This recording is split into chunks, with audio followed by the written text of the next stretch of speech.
Pneumàtics Soler, reparació i venda de pneumàtics, equilibrats, alineats i mecànica ràpida, canvis d'oli i revisions. Ara també servei per a motocicletes, situats a la plaça Esport sense número de Sant Andreu de la Barca, al costat del poliesportiu 11 de setembre. Qualitat i servei per una conducció segura. Un pleno que ha sido muy dinámico, se han tocado puntos importantes, aprobamos como son las mociones que eran muy importantes, la defensa sobre la discriminación de racismo.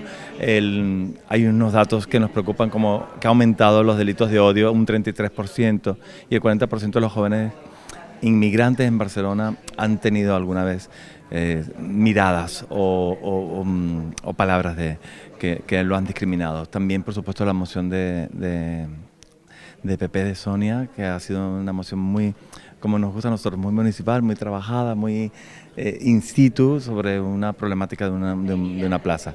A nivel hemos aprobado, por supuesto, también, sí teníamos dudas sobre la moción del PSC, porque el título, la explotación de la dona, para nosotros es fundamental, pero había un punto de la abolición, entonces hemos votado sí, pero ese punto hay que reglamentar muchas cosas, hay que ofrecerle a las personas que están en los que se denominan trabajos sexuales, pues oportunidades también de trabajo. Yo creo que ha sido también lo que sí nos agrada muchísimo es la propuesta que ha hecho Ana Serra sobre el pasaporte de Donauta. Es una galaxia enorme, un pasaporte al futuro. La educación tiene que ser abierta, libre y, por supuesto, participativa. Pues ya lo sabes, cuando te pregunten cómo te has enterado, tenlo claro. Di por Sant Andreu Televisión.